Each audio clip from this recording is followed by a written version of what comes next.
حالانکہ اللہ کو پسند یہ ہے کہ بندہ دنیا میں سادہ زندگی گزارے، جو ملے اس پر قناعت کرے، زیادہ کی ہوس نہ کرے، کیونکہ جنت کی نعمتیں ہیں نا۔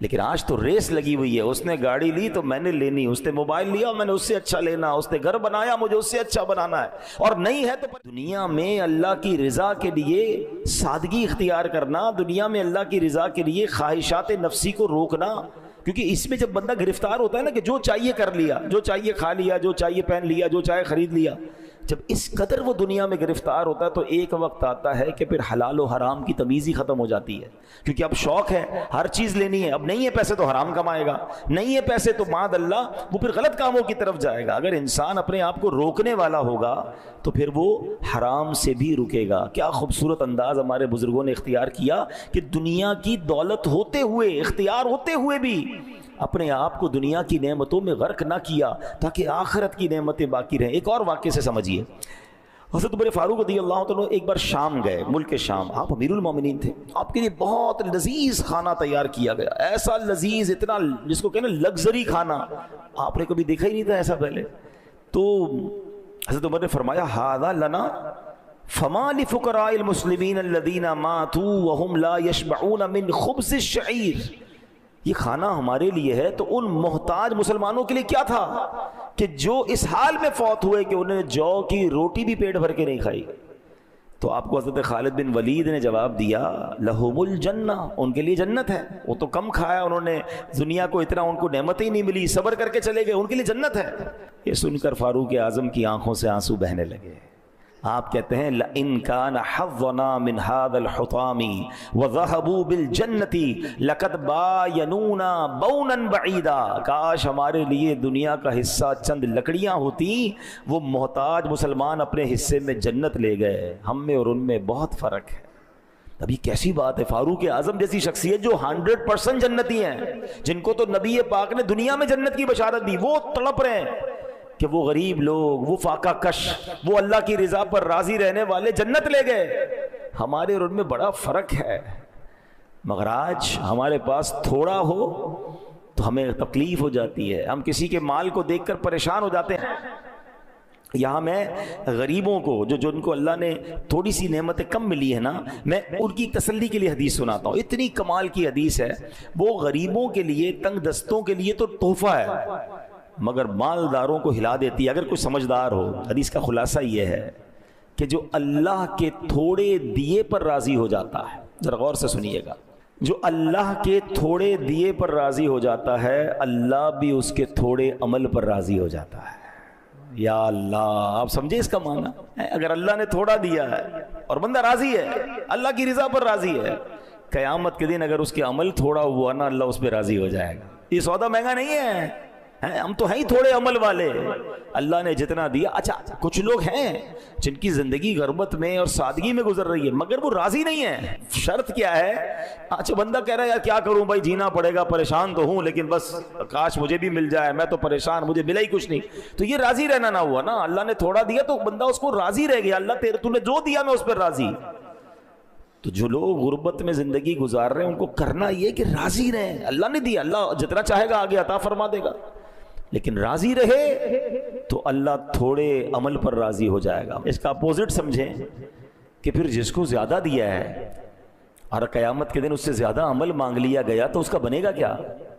تو زیادہ کی خواہش تو لوگ کرتے ہیں مگر کیا اعمال زیادہ ہوتے ہیں؟ بلکہ یہاں تو معاملہ الٹا ہے، غریب آدمی بیچارہ مسجد بھی آ رہا ہوتا ہے، ذکر و اذکار بھی کر رہا ہوتا ہے، کچھ خوف خدا بھی دل میں ہوتا ہے، مگر جیسے ہی مالدار بنا دیا جاتا ہے مسجد سے بھی دور اور برائیوں میں پڑ جاتا ہے۔ تو بعض اوقات تو مال آ کر بندہ رب سے دور ہو جاتا ہے، تو ایسے مال کا کیا کرنا ہے؟ تو اللہ کرے کہ یہ بات سمجھ آ جائے کہ ہمیں اللہ کی رضا کو مقدم رکھنا ہے۔ حضرت مولا علی شیر خدا کی ذرا بات سنیے گا، کیا گہری بات فرماتے ہیں۔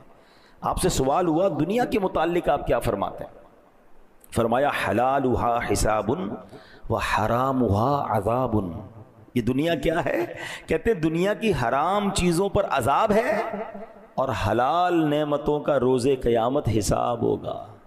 یعنی دونوں صورتوں میں ہم مشکل میں ہے نا۔ عذاب تو اللہ معاف کرے، اللہ سے ہم دعا کرتے ہیں ہم میں سے کسی کو بھی عذاب نہ ہو، حرام کمانے والے کو تو عذاب ہوگا، مگر ایسا نہیں کہ حلال آپ کو ملا تو اس کا حساب نہیں ہوگا، حساب اس کا بھی ہوگا۔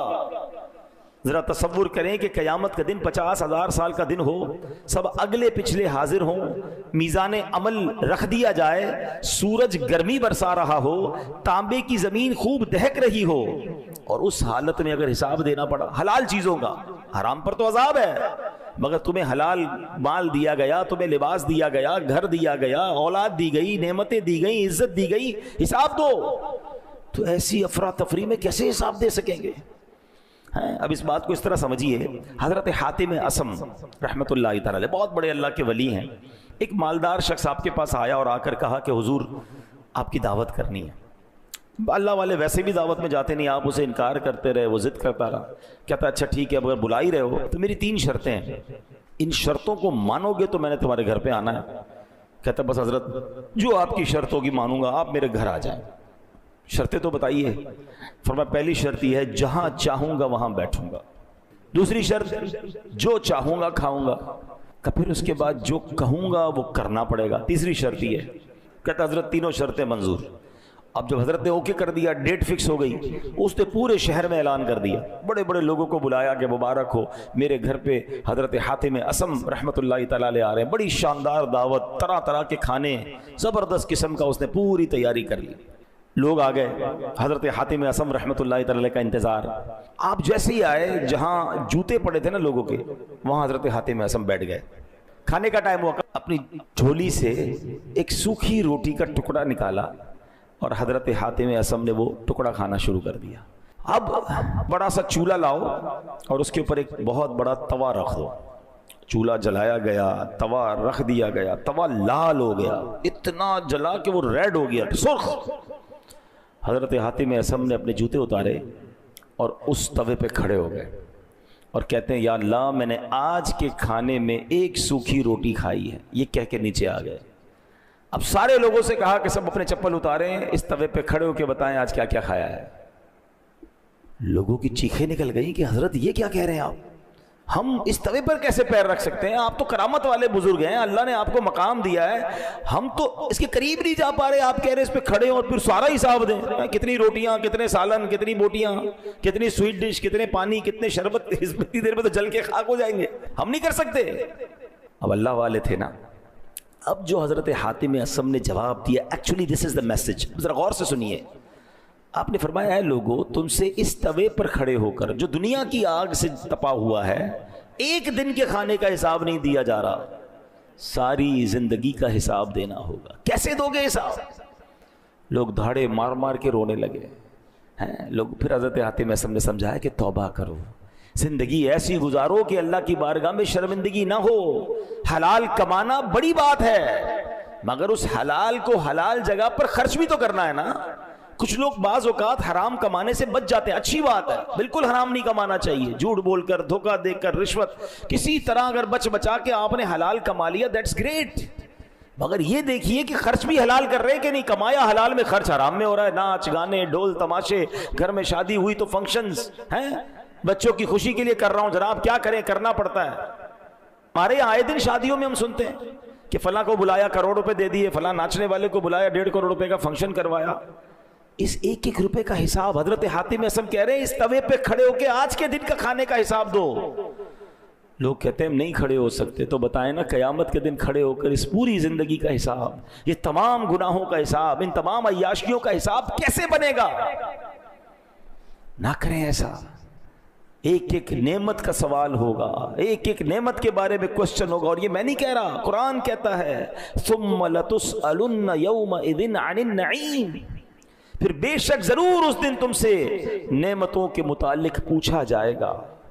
غور کیجئے، کیا ہمارے پاس جواب ہے کہ اللہ نے ہمیں مال دیا، گھر دیا، عزت دی، دولت دی، شہرت دی، اولاد دی، فیملی دی، کیا اس کا جواب دے سکیں گے کہ ہم پراپر استعمال کر رہے ہیں؟ اب اپنی باڈی کو دیکھ لینا، آنکھیں دی، آنکھوں سے کیا ہو رہا ہے؟ اللہ نے اس لیے دی کہ نافرمانی کی جائے، ہاتھ دیے، ہاتھوں سے لوگوں کی مدد ہو رہی ہے، ہاتھوں سے اچھے کام ہو رہے ہیں، ہاتھوں سے زیادتیاں ہو رہی ہیں، پیر دیے، پیر سے اللہ کے گھر کی طرف چلتے ہیں یا اسی پیروں سے غلط کاموں کی طرف جا رہے ہیں؟ غور کریں۔ ثم لتسألن یومئذ عن النعیم، ایک ایک نعمت کے بارے میں سوال ہوگا۔ کاش ہم نعمتوں کو صحیح استعمال کرنے والے بن جائیں۔ اے میرے پیارے اسلامی بھائیوں، آپ نے سنا کہ غیر مسلموں کو یہ کہا جائے گا کہ تم نے دنیا میں نعمتیں یوز کر لیں، آخرت کے لیے کچھ بچا کر نہیں رکھا. کہیں ایسا نہ ہو کہ بس دنیا دنیا، یہاں کی لذت، یہاں کی چیزیں، اور بندہ یہاں ایسا غرق ہو جائے کہ پھر آخرت کے لیے اس کے پاس کچھ نہ بچے. ایک بار مسلمانوں کے دوسرے خلیفہ حضرت عمر فاروق اعظم رضی اللہ تعالیٰ عنہ بارگاہ رسالت میں حاضر ہوئے.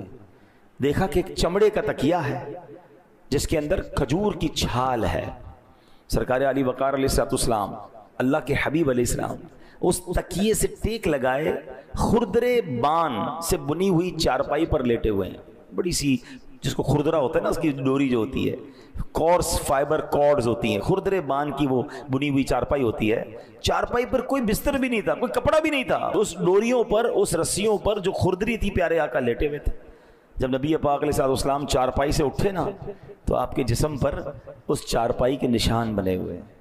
ہائے ہائے ہائے، جن کے لیے کائنات بنائی گئی ہے، وجہ تخلیق کائنات ہے، جو ریزن آف دا اول کریشن. ہم کہتے ہیں نا، زمین و زماں تمہارے لیے، مکین و مکان تمہارے لیے، چنین و چنا تمہارے لیے، بنے دو جہاں تمہارے لیے. ویسے ہی نہیں کہتے، یہ حدیث قدسی اللہ فرماتا ہے، لولا کلما خلقت الافلاق. محبوب اگر تمہیں نہ بناتا تو یہ آسمان نہ بناتا. سارا جہان بنا حضور علیہ السلام کے لیے. اور حضور کیسے کہ ایسی چارپائی پہ آرام کر رہے ہیں کہ جسم پر نشان ہو گئے، کھجور کی چھال کا تکیہ. حضرت عمر نے دیکھا تو آپ کی آنکھوں سے آنسو بہنے لگے. نبی پاک علیہ السلام نے اپنے صحابی کو، اپنے عاشق زار کو، حضرت عمر کو روتے دیکھا تو فرمایا، اے عمر کیوں روتے ہو؟ عرض کیا، یا رسول اللہ صلی اللہ علیہ وسلم، خدا کی قسم میں جانتا ہوں کہ آپ اللہ پاک کے رسول ہیں. اللہ عز و جل کی بارگاہ میں آپ کا اونچا مقام ہے. آپ کیسر و کسرا، روم اور ایران کے بادشاہوں سے بہت زیادہ عزت والے ہیں. یا رسول اللہ صلی اللہ تعالی علیہ وآلہ وسلم، مجھے رونا اس بات پر آ رہا ہے کہ کیسر و کسرا یعنی دوسرے ملکوں کے بادشاہ جو ایمان والے نہیں، وہ محلات میں رہیں، نرم بستروں پر سوئیں. حضور ان کے لیے بہت کچھ ہے، اور آپ اللہ کے حبیب ہیں، آپ کا مقام و مرتبہ اتنا بڑا ہے، اور آپ ایسی زاہدانہ زندگی بسر کر رہے ہیں. اب غور سے نبی پاک کا جواب سنیں، کاش یہ بات ہمیں سمجھ آ جائے. نبی پاک فرماتے، عمر کیا تم اس بات پر راضی نہیں کہ ان